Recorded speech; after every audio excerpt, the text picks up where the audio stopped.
बिस्मिल्लाहिर्रहमानिर्रहीम। आज रात अडयाला जेल के बाहर एक बहुत ही अफसोसनाक और काबिल मज़म्मत वाक़या पेश आया कि पाकिस्तान की 80% आवाम के लीडर इमरान ख़ान, जिनको नाजायज़ और जबरी अगवा के ज़रिए कैद में रखा गया है और कैंगरो कोर्ट को अपने निर्गे में लेकर उसके केसों को सुनने नहीं दी जा रहा या ज़मानत नहीं दी जा रही, उसकी बहनों के साथ जिनका सियासत से भी कोई ताल्लुक़ नहीं, जो ना कभी MNAs बनी, ना मिनिस्टर बनी, ना MPs बनी, उनके बालों को खींचा गया जबकि वो 70-72 साल की एज की हैं और उन्हें रोड पर घसीटा गया। इमरान ख़ान की सगी बहन नूरीन नियाज़ी के साथ ये बर्बरियत हुई तो मुझे एक वाक़या रसूलुल्लाह सल्लल्लाहु अलैहि वसल्लम के ज़माने में याद आया कि अबू जहल जो सख्त तरीन इस्लाम का दुश्मन था, अमर इब्न हिशाम उसका नाम था, उसकी बहू उसके सगे भाई हारिस बिन हिशाम की बेटी उम्मे हुकैम रसूलुल्लाह सल्लल्लाहु अलैहि वसल्लम के पास आती है फ़तह मक्का के बाद और गुजारिश करती है, या रसूलुल्लाह सल्लल्लाहु अलैहि वसल्लम, मेरा भाई आपके डर से भाग गया है, इकरमा बिन अबी जहल, और यमन चला गया है। अगर आप उन्हें अमान दें तो मैं उन्हें ढूंढ कर आपके पास लाऊं और वो आपका कलमा पढ़कर मुसलमान हो जाए। लिहाजा रसूलुल्लाह सल्लल्लाहु अलैहि वसल्लम ने उस अबू जहल की बहू का इतना एहतराम किया कि आप लाएं, उनको मैं अमान देता हूँ।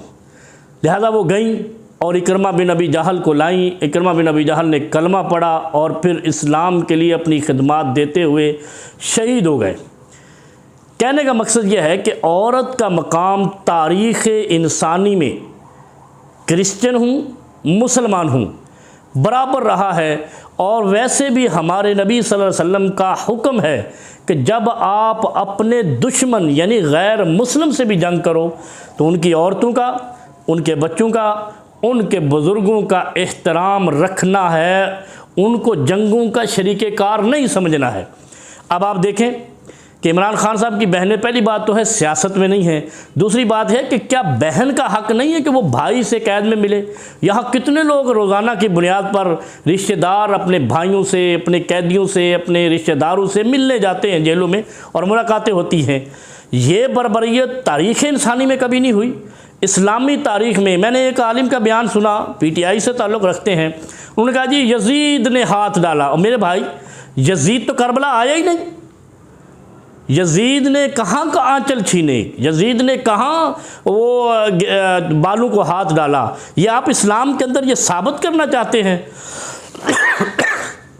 माज़रत। तो कहने का मकसद यह है, वो खुलफ़ाए राशिदीन का दौर हो, वो फ़ातिमिया का दौर हो, वो अब्बासिया का दौर हो, वो उस्मानिया का दौर हो, वो मुग़लिया का दौर हो, इस्लामी तारीख़ में औरत के हुकूक़ को मलहूज़ ख़ातर रखा गया, औरत पे हाथ नहीं उठाया गया है।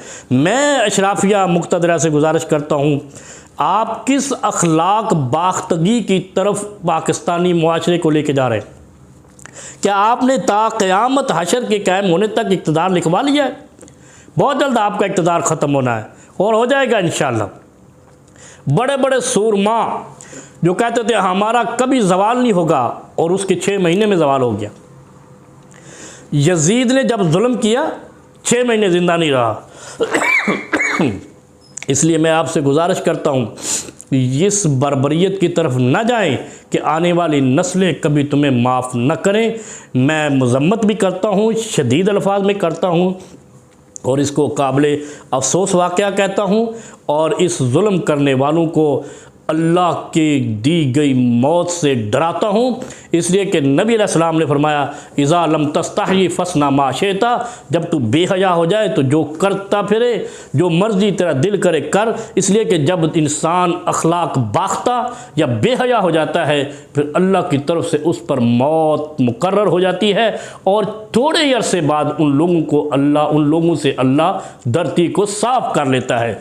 और ये आपकी बर्बरियत साबित कर रही है कि आप बुखलाहट का शिकार है, आपके ऊपर अल्लाह की पकड़ भी नाज़िल होने वाली, आपको खौफ का शिकार किए हुए है, और ज़मीन से भी आपके लिए कोई अच्छी हवा निकलने वाली नहीं है। इसलिए आप उस तरफ जा रहे हैं जहाँ गिरेंगे तो गड़े जाएंगे।